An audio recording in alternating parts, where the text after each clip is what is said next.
Hey everybody, welcome back to Richter Knives, episode number 30. You believe it? Episode 30 already? All right, so we're going to have fun. So go grab you a cold drink. I got my Diet Dr. Pepper, zero sugar, brought to you from my sponsor. Mm-mm-mm.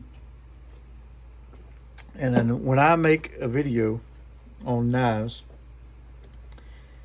I like to drink me a ice cold Dr. Pepper, zero sugar. Grab you one, or whatever you like, whatever cold soda you like. That's fine. Soda, Coke, pop, whatever you call it. I don't care. Anywho's, we're going to talk about my fit and finish pet peeves. So all of us have those. Some of us have none. Well, that didn't make no sense. We'll get right to it. So technically, if we're going to talk about fit and finish pet peeves, I do have some. But it kind of depends on what I have invested in the knife. If I go and I buy a $10 knife, I'm not expecting perfect centering, zero gaps, perfect walk and talk action, perfect transitions. Something's going to be wrong with it. And that's okay, because I only paid $1, right? Or $10. Or I'm not going to do that for a knife anyways. But let's get on with it and quit rambling. So what I'm trying to tell you is, me personally, it depends on what I have invested in a knife. If I spend $350 on a knife, you better believe it better be sweet. So, I spent some money on knives that I've been disappointed in. And I also spent money on knives that I was pretty happy about that wasn't perfect. So let's go through kind of, a couple of things that could be wrong with the knife, or a fit and finish wrong. One little fit and finish thing shouldn't kill a knife, depending on what your pet peeves are. So let's talk about centering for a minute. So, and this is just in general. Let's not talk about price, anything like that. This is just my pet peeves. I like to have my knife centered. So here's an example of a knife that is well centered. This is my GC 85. And look at that, folks. Right down the bloody middle. Strike! That's a strike right there. I'm pretty sure. And that bad boy is good walk and talk, good everything. So that's a good example of centering. Now, you may get a knife that's off center and really not bother you. And, that's kind of me, like this trapper right here. This trapper, you could see the centering is kind of off. It's not touching the liners. It's kind of to the right over her. But that's fine. If it is off, you kind of want it over here, because when you push into that, it's going to go that way anyway. You know what I'm saying? So, you know what a guy's saying. But this blade ain't bad, honestly. I mean, it ain't dead on. But that looks like a strike two.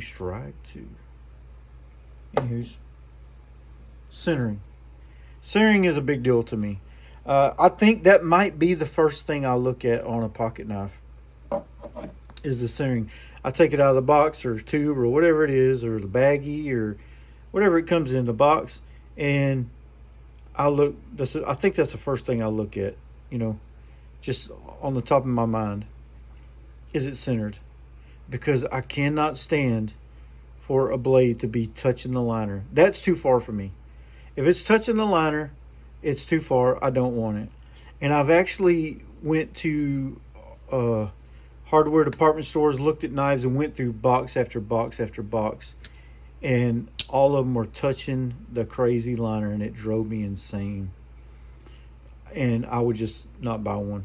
You know what I'm saying? So I get pretty excited when I see, ooh, it's centered. Then Transitions. Let's talk about transitions. So when you get a pocket knife, you know, this is one of them things I could take or leave unless it's just horribly bad. But like this knife right here, you could tell, even though it's stag, and it has that fluting right there, but you can't tell a difference between the bolster and the actual cover.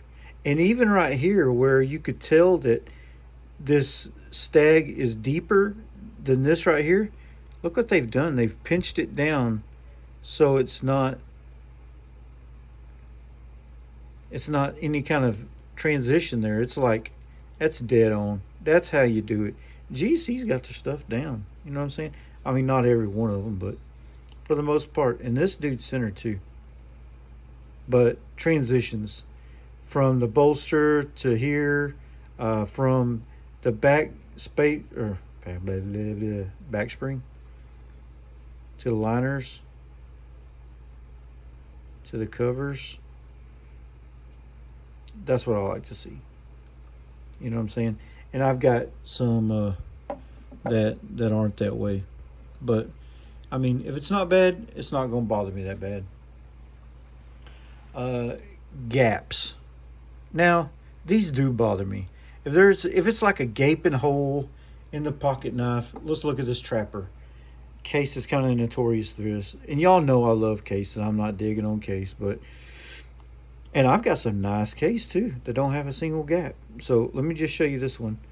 This one does have a gap, and this is not bad. This is an example of something that's acceptable to me. You see the gaps right there in the back spring, and that is very minimal. This is actually a pretty good example, but it does have gaps.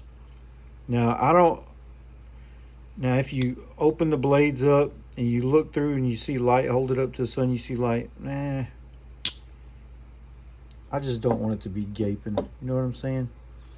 And I'm trying to think of something that does, out of my knives, have gaping. It might be this old term. Let me see.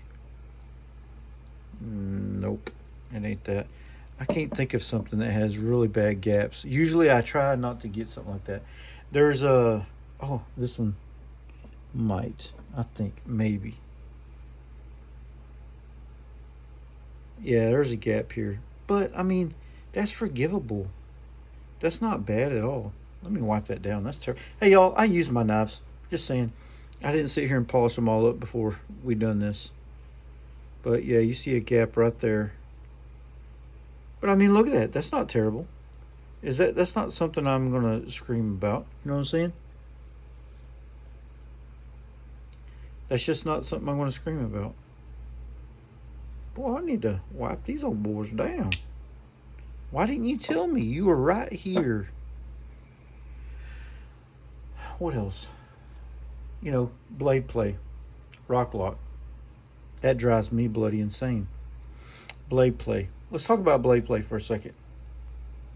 So there's some knives that, let's just say this one right here. Let's just look at this one. This is a Spyderco Native 5 Salt. It's open. You heard it click, you know. Listen. Boom. Now, there is zero play. Not left or right. Not up or down. Not nothing. There's nothing. No blade play. No rock lock. That is solid. You might as well just call that a fixed blade. If you leave it out like that, you might as well you could use it as a fixed blade. This crazy thing is not budging. And I have a lot of knives that way.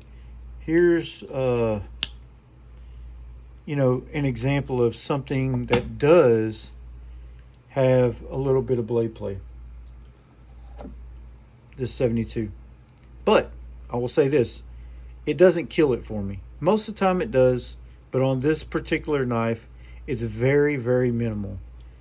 So, and GCs for some reason are known for this. My other 72 is not like this. This one, I don't know. Let's see if you can hear it. You hear that?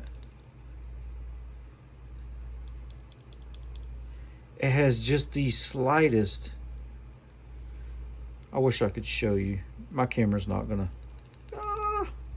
It's not gonna do the thing. But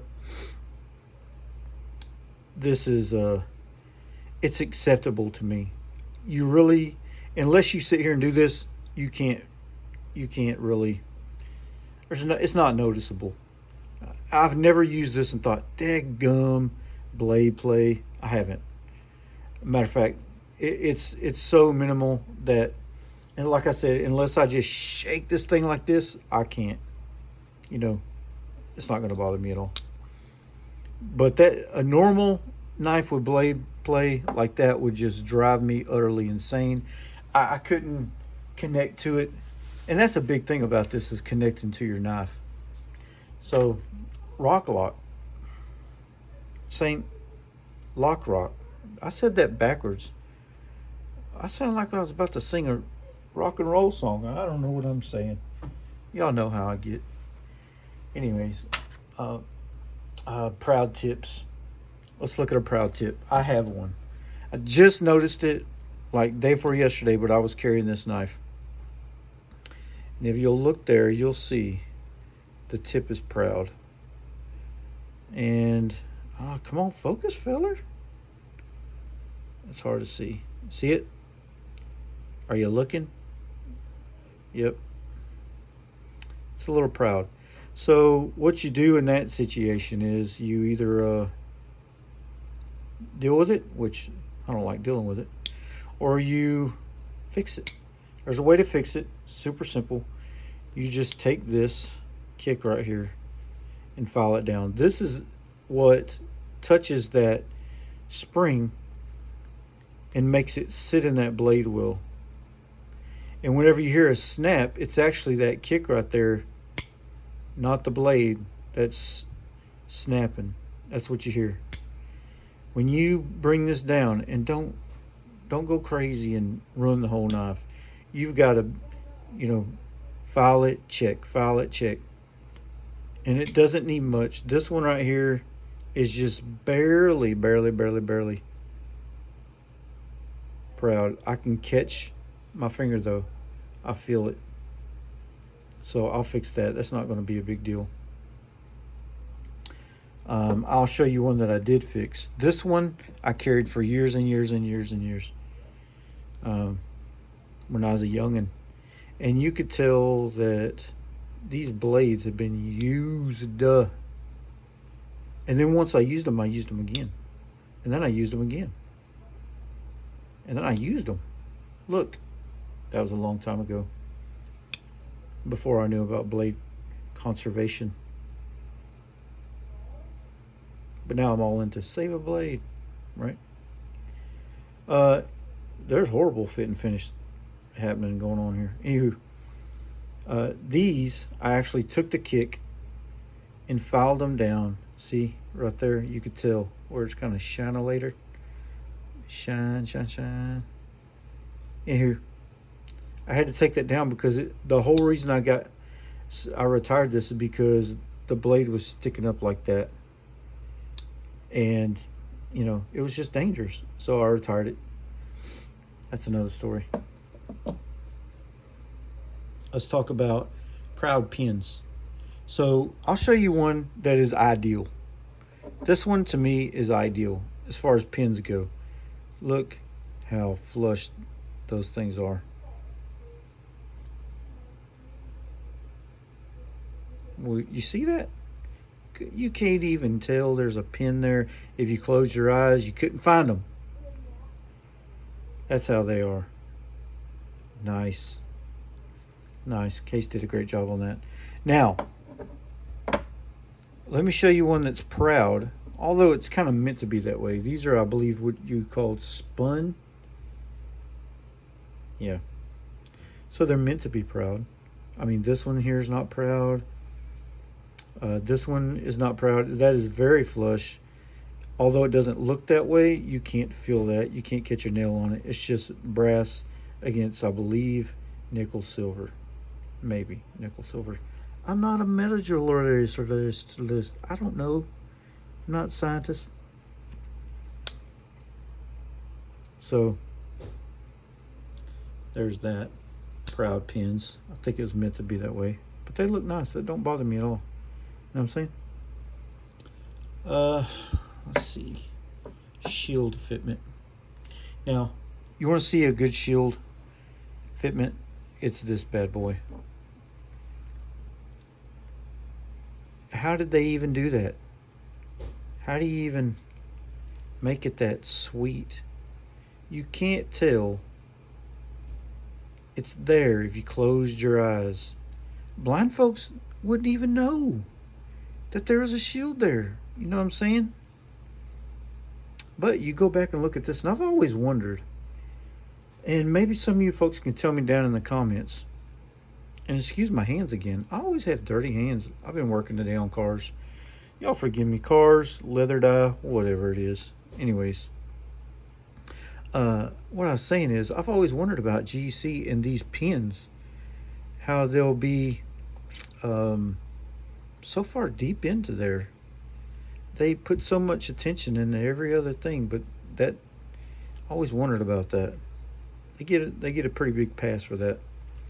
But you know, look at that. I'm not saying nothing. I'm just talking. Calm down. Don't get mad.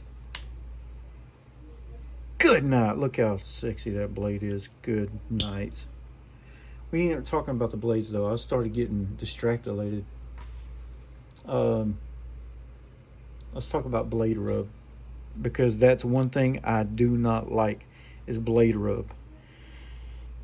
And let's see. Well, no, this is a good example. I want to show you this one first. Hold on. Let me just wipe the dirt off of it and take a drink. Let's take a break from our sponsor. Hold on 1 second. You got to give me a pass. I'm talking a lot. It's killing me. Look at that. How centered this is. Those blades are not touching. You cannot see them touching at all. It is dead on. That is ridiculous. But here's the thing. You do have some tiny blade rub. How? Let me show you. You can see it. No. Maybe it's this side. Yep. See that right there? The scratching. Right there. Here's why. It's in the middle of these two blades. If I use this nail nick and I try to open it, I'm pushing this small blade yonder way. And it just slightly rubs it. Now they're not touching, right?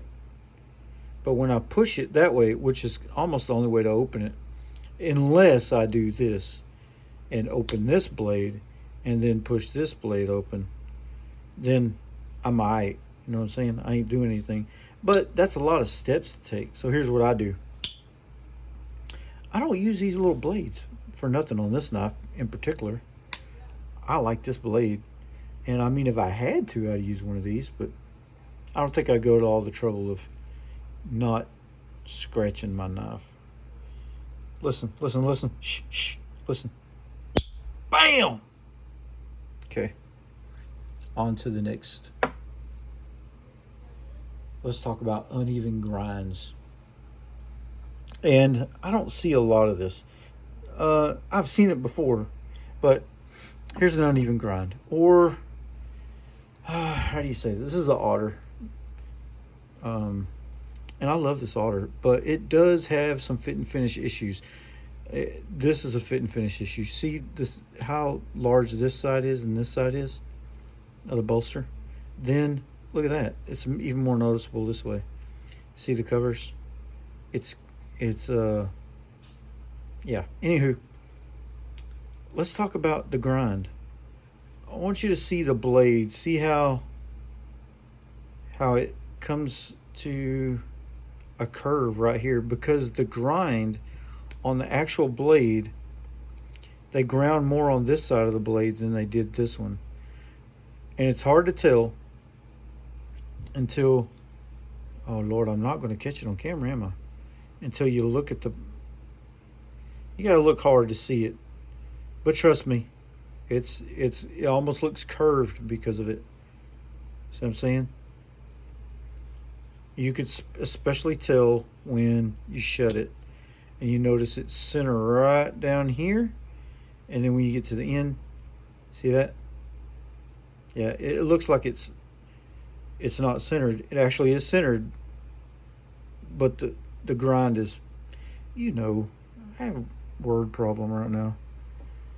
Um, so I don't like that.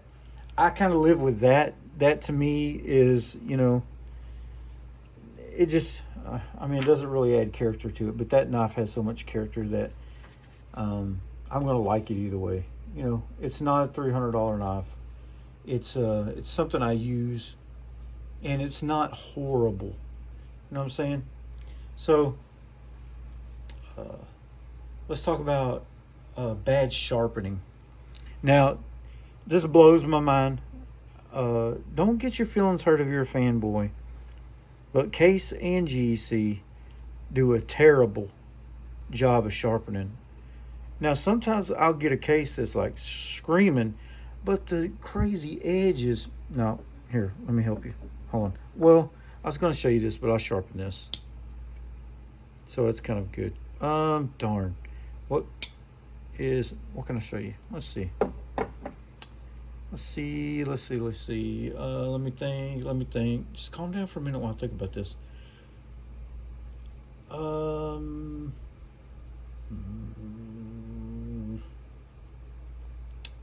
Uneven bevels, bad sharpening. Oh, yes. This is it. Let's look at this. I did sharpen this one, but I didn't want to take too much metal off of it because it was pretty bad. But you'll see right here where the bevel is uneven because it's higher at some points. I didn't want to take it that far. You see how that bevel is a little higher right here? That's because Case took it way up there. Also right here at the back, right there. See that? See how it's high here and then kind of low here? I didn't want that big, huge bevel on this. So I'm just going to wait for a couple sharpenings to get it all out and make it all even. But this was really bad. If you go back to my review of this knife, the sharpening was terrible. And I don't know what kind of grit of belt they use to sharpen these dudes, but it's got to be something like 120 or something. It's ridiculous.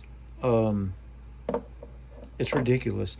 Now, a lot of blades, the Spyderco, for example, you see you see the scratch pattern in it. I need to sharpen this out. It's still sharp as heck, but edge is not very beautiful. But you can't really see. It's kind of coarse, which is good for maximum, but my light's I'm not gonna show. Let's see, what else can I look at? Anyways, coarse sharpening on. I just hit the camera. Did you see that? Did y'all see that? Coarse sharpening. Now, GEC is not so much coarse as it is just flat dull. I don't know what's going on there, but I want to say almost every single GEC I've gotten has been dull. And almost no bevel. You know what I'm saying? It was almost like it was no bevel there at all. Like it was barely sharpened. They thought about it and then they're like, well, maybe we won't sharpen this. I don't know. Now, that's not every single GEC, obviously, because some you fanboys and collectors are like cussing me right now saying, my GECs are screaming sharp. Well, cool. I'm just talking about my experience. But I'd like to have a sharp knife when I get it. You know what I'm saying? I like to have a sharp knife like I did have a Rough Rider. I had one Rough Rider my whole life. It was that Warncliffe swayback work knife. And that was the sharpest knife I've ever had out of the box. Whoever sharpened that thing knew what they was doing. Also, what else has been very sharp? The Maximate uh, PM2. This was ridiculous. Like splitting hair, ridiculous sharp when I got it. It like blew my mind how sharp it was. That from the factory. Um, I've got some sharp cases as well, but here lately they've got a wonky, weird grinds. It's what I'm saying. Enough talking about that. Let's talk about rounded tips. Now, if you look at case traditionally, they have a bad reputation for rounded tips. This one is kind of rounded. I did try to save it, and it's got somewhat of a point there. That's my sharpening on there, so I fixed it, but it was pretty round. But I gave it an even bevel and a tip, which I could have made it better. But I don't like sharpening the heck out of my knives. You know what I'm saying? And I like to bring it around in one or two sharpenings. But anyways, we've all had those rounded tips. A knife I think should have a pointy tip. That's just me. Just me. You know what I'm saying? I just think they ought to have a good tip. Now, listen. Oh, I was going to show you a good tip. But most of mine have been sharpening. So it's good. Oh, no. I have this copper lock. I don't think I've sharpened it. Hold on a second.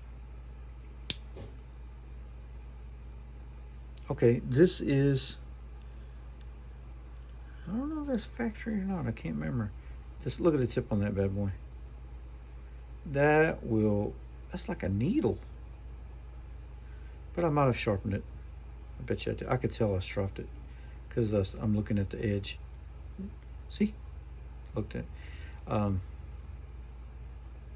Yeah, it's a little polished. So I might have sharpened that. But y'all know what I'm talking about. And then let's talk about walk and talk in action.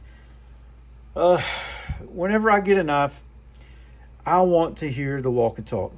Like this right here. Listen. Oh, look. You hear that?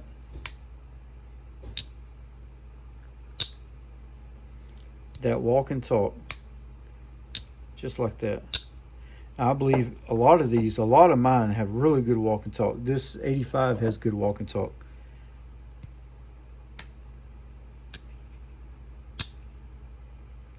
What else has good walk and talk? Well, this one does not have a half stop, but it will. Listen.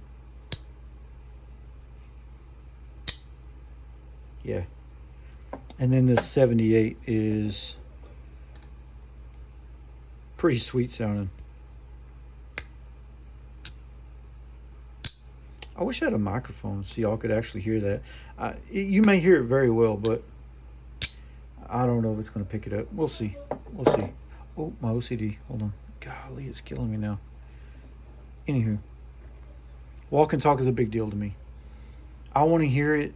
That it kind of excites me about a pocket knife. Not only that, but action. Now, we have a lot of traditionals here, but I'm not just a traditional guy. I really like modern folders as well. And I love action, especially fidgety action. Look at that. And the action on this one is like, it's better than my bug out. It's drop shutty. See that? You barely have to flick it out. I mean, you don't have to use no wrist and just, you don't have to do all that. You just, whoop. It just drops. And that's what I like about this. I like to hear it and the fidget factor as well. This drives my wife insane. Ask her, she'll tell you. She'll say, Michael, please quit. I'm like, oh, yeah, I forgot. I don't even know I'm doing it. I'm just, over here. Y'all know what I'm talking about. If you have an axis lock or even, look, all day long, spotty flick. just, you can't help it. You know what I'm saying? You just, I like the action. The drop shutty. See how drop shutty that is? Look at that. That just gets me. Now, what's a knife that I still, well, I'll just show you. I still love this one. This one here is not fidgety at all. I can't even flick it over. I mean, I have to might ninja it. Okay, if you do it real hard, you can flick it out. But that's not what this is about. I want to go, I'm doing testing on this, and I'm carrying it a lot, and I'm going to tell y'all what I think about this, but I love this thing. But listen to it. Click. That's kind of walk and talk too, right? And then shutting it. Anywho, I just like the way they sound. Now, you can have a half stop or a cam tang or any of those and still get a good walk and talk. This is what I can't stand. No, let's start with this one. Listen. You don't hear nothing. There's no, that's barely closing. There's no sound to this. There's no audibility. There's no listening. It's barely closing. I don't like a weak back spring. This one is the same way. Now, when I first got it, I didn't notice this, but it sounds good when you open it. Now, when you close it, it sounds okay. But when I open it and then I try to go close it, watch.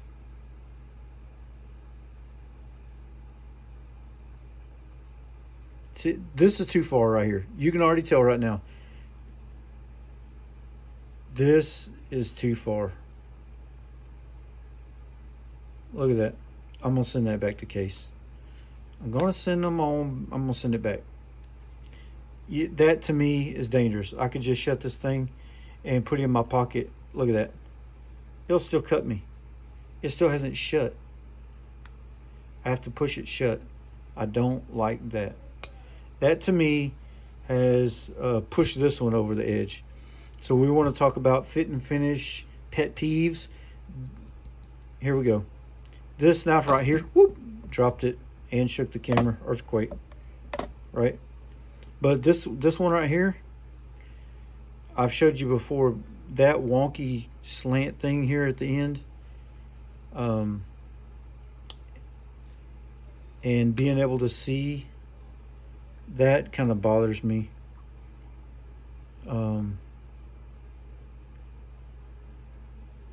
And the grind on it was, I'm sorry, not the grind, but the sharpening was terrible, which I, for the most part, fixed that. But this, walk and talk. There is no walk and talk. Look at that. Come on. Come on, man. That's just bad. That's $120 for that, by the way. I know. I know. You don't have to tell me. And then we also got, weak clips. Let's talk about this. This one right here. I like everything about this knife. I like the color, like the desert tan of the scales. I like the thumb stud. Some people don't like it. I don't know why. It's grippy, right? I like the action. I like the way it sounds. I like all that. It's centered. Pretty good. There's not much I don't like about this knife, except for this piece of garbage clip. Now, it is deep carry. I'll give it that. It is deep carry. But two things that bother me. Let me show you.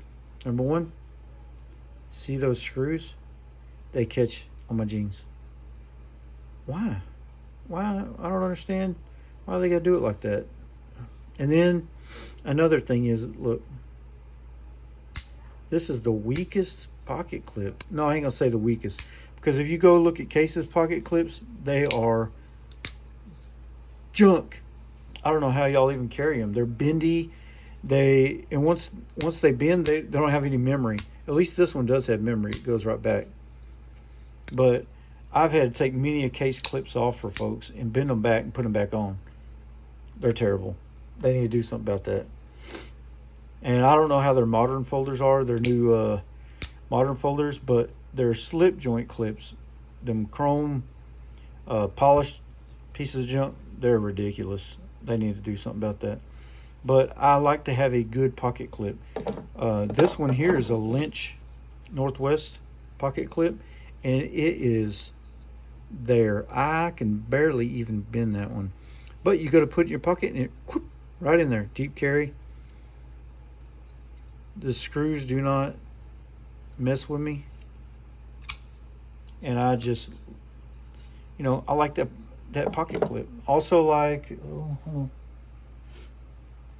I was trying to find it. Here's one. Deep carry.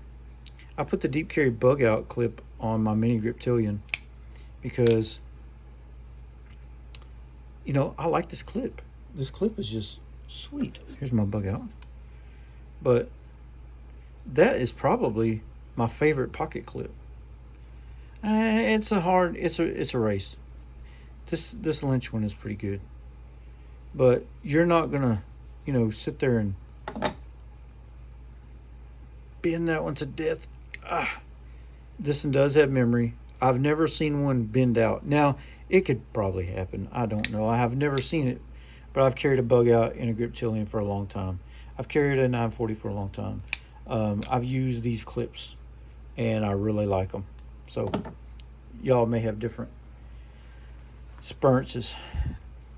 Blade wrap. This one, my 71, came with blade wrap, and a lot of them do. A lot of them are bad about it. You see how much I sharpened out of it. It doesn't have it no more.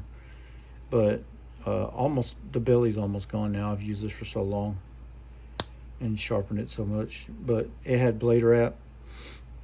And what else had blade wrap? I want to say mostly the spears, like these are bad about it. Although I haven't seen it on this particular pocket knife. Maybe there's some right there. You see this? See? I don't know. That might just be a speck. Or that might be hitting my camera again. You tell me. You're sitting there looking at it? I don't know. Look. I think this one's okay. I can't think of another one. Yeah, I think all these are good. But I did have it happen to my 71. I did have an 85 like that before, and then also, I don't think it was this one. I'm trying to remember. I don't know. But blade wrap is a thing, and blade wrap really is just pretty much, if you don't know what that is, it's when your blade actually hits that well, that hump in the well, or even, just the back spring before it hits this, and it lands on your blade and whacks, bam. And usually you can tell when you shut one, the over travel, you hear it slam. This one's okay. You really want to hear it slamming over here. And then that's pretty much it. Lock stick. I can't stand lock stick, but this one had it when I first got it, but I just put some oil right there, and there's no more lock stick. My bug out had it at one time, and it doesn't anymore, which I don't like that, because when you like what my bug out was doing, when I slammed it open, it would stick a little bit, and I'd have to pull it hard to get it open. And all that's worked itself out. Only thing I have a problem with right now is I need to get some Loctite on this pivot screw, because it comes loose a little bit, and it's making my blade have a little bit of blade play. I just need to tighten it up. But that's my pet peeves. We just talked about some of the pet peeves that everybody else has as well. Showed you some of my knives and gave you some examples of it. So y'all don't forget, subscribe to my channel. I'm at 470, I believe now. We're going to have a giveaway at 500. So subscribe to my channel, like, comment below. Tell me about your pet peeves. What are your pet peeves for pocket knives? Don't forget, drink your Dr. Pepper Zero Sugar, right? And this is my pet peeves. Richter, out.